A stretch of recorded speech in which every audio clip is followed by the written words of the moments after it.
Good morning, everyone, and welcome to our August coffee break webinar. This is the second webinar that we've done in this coffee break fashion. So I know there was a bit of a lag between the two, but we're expecting to do these hopefully on a monthly basis moving forward. So we hope to see you for the subsequent coffee break webinars, and we hope that these are valuable to you. If you have any suggestions for topics that we can cover in 10 minutes that you want to hear about from our experts on staff, don't hesitate to reach out and let us know.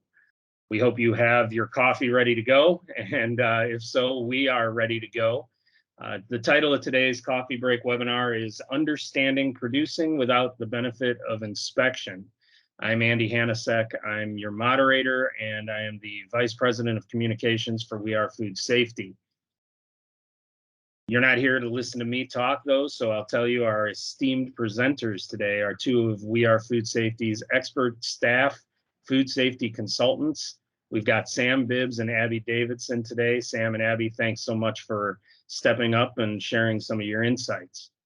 So as this is meant to be a short webinar and quick hitting and all that, I'll spare you a real hard sales pitch. Just go visit our website, wearefoodsafety.com. You can learn more about what we do, how we do it, and you can learn more about Abbey and Sam. Read their bios and read the bios of everybody we have on staff that helps you make food safety easy.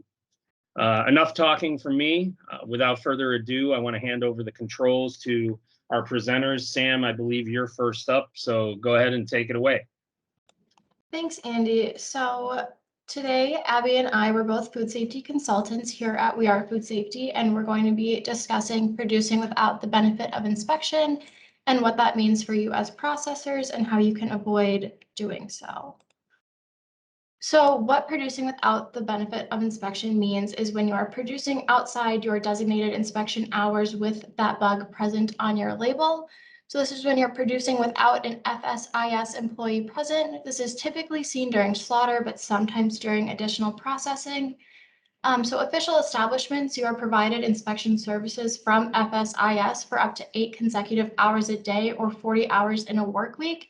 And this is per shift. So if you have 3 different shifts, it's going to have 8 consecutive hours per shift. If inspection services are needed for longer than that time period or on federal holidays, the establishment will be charged for additional inspection hours. So you get that FSIS charge when 2 conditions are met, and that's when the establishment works outside approved operating schedule and when FSIS is needed to work outside their regular schedule as well. That is when you will be billed for additional hours. So thanks, Andy. Thanks, Sam. Some common causes of operating without the benefit of inspection. We all get tied up in with this, but typically it's just because you don't have enough time during the day to be able to produce, label, process, slaughter all the animals or all the product that you have on site. This also can occur if you're not watching the clock, and even if it's over by 20 minutes, FSIS is typically pretty happy to slap you with some overtime fees. Also, a lack of knowledge of approved granted inspection hours is a significant cause, and this usually happens due to senior management may not necessarily be on site, and the production staff might not be aware of approved hours. Therefore, FSIS can come in, identify that you're operating later, and slap you again with an overtime fee. A lack of knowledge about when inspection is required is also an issue when it comes to, recalls with the benefit of inspection and when it's not present. So there's certain tasks that you can and cannot do outside the inspection hours, and we'll talk about a few of those in subsequent slides. And there's also more information on the USDA website as well, and we can also do that research for you if needed. You can reach out to us. The next one is overproducing, but that really just go hands in hand with not enough time during the day and not watching the clock. As COVID has hit, there's been a lot more small processing establishments that have been charged with more animals to slaughter or process throughout the day. COVID really has shown that there's a significant change in staffing levels. Typically, there's less staff available to help slaughter and process these animals. So that definitely is a common cause as well of operating without the benefit of inspection. And I'm curious, I think we're all looking forward to seeing the numbers of the number of recalls associated without producing product without the benefit of inspection within the 2021 year as well. 2020, we'll talk about how many cases have occurred here on the next slide, but it's going to be interesting with this year still operating with the after effects of COVID and how understaffing will play into that. And then one other item that we see that is a common cause of operating without the benefit of inspection is poor communication with FSIS and the plant personnel. So plant personnel get busy and may not be able to relate changes in schedules or alternating days where inspections required and the inspector isn't aware of it, and so they just don't show up. So these are some of the more common causes. Of course, there's different causes that would need to be identified on a case-by-case basis as well. So like Abby touched on a little bit about the recalls, that is really where the significance of producing without this inspection comes in. Because when you do your processing and you don't have the benefit of inspection, that could result in a recall. And we did see 13 recalls in 2020 alone that were traced back to just not having an inspector on site, which could be completely avoided if you just, operated under the inspection hours, which this results in a loss of product and a loss of revenue. So it can be pretty detrimental. So it's really important to be aware of when that inspection is required and when it is not, which is what we're going to get into next. So yeah, thanks, Sam. So inspection is required in many instances. I'm going to go ahead and read an excerpt off the USDA website straight out of the directive associated with this. Examples of activities that require inspection include slaughtering, boning, cutting, slicing, grinding, injecting, pumping, adding ingredients through other mechanical means, formulating, assembling, packaging or labeling meat or poultry components, or of meat or poultry food products. So that's a lot of identification where producing product with an FSIS personnel present is really important. They need to be on site at all times while inspected product is being processed, unless they are a rotation inspector. Therefore, they don't necessarily need to be on site during processing, but do need to be on site at all times during slaughter. This can only happen during the grant of inspection approved hours. So this is on your grant of inspection application. We all have gone through that process, so we know where to look for that. That's also a good piece of paper to give or show your processing employees so they can be aware of it as well. And then the other last item when inspection is required is repackaging inspected product and labeling it as inspected. And I said that's the last one, but there are quite a few more items on the USDA website with a specific directive outlining when inspection is required. So like Abby said, there are quite a few times when inspection is required, but there are also quite a few instances when inspection is not required. And by understanding when it is required and when it's not required, you can build your processing schedule and your day based off of these things. That way you can optimize your inspection hours. So if you're moving an edible product from the establishment, you do not need an inspector on site. All of these bullet points you do not need an inspector on site for.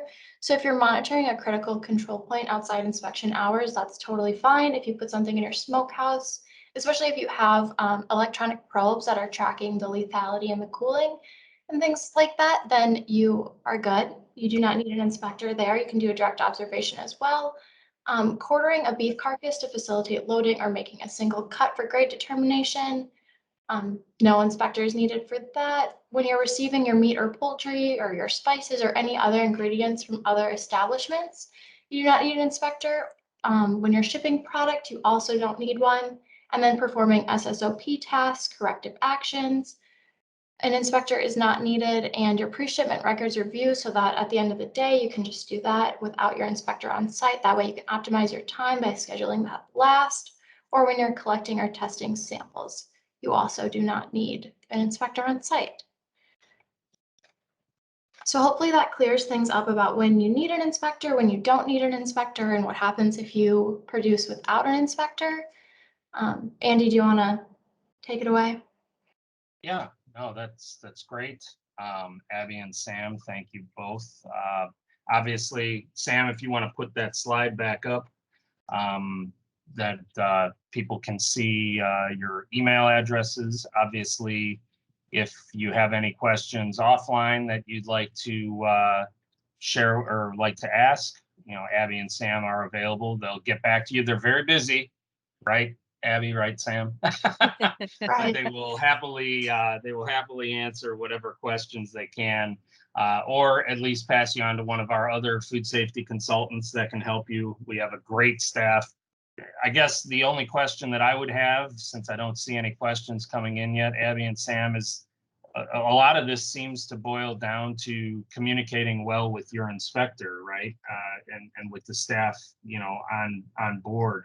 Is it really as simple as just opening the lines of communication and making sure those lines are open and being used between personnel on both sides?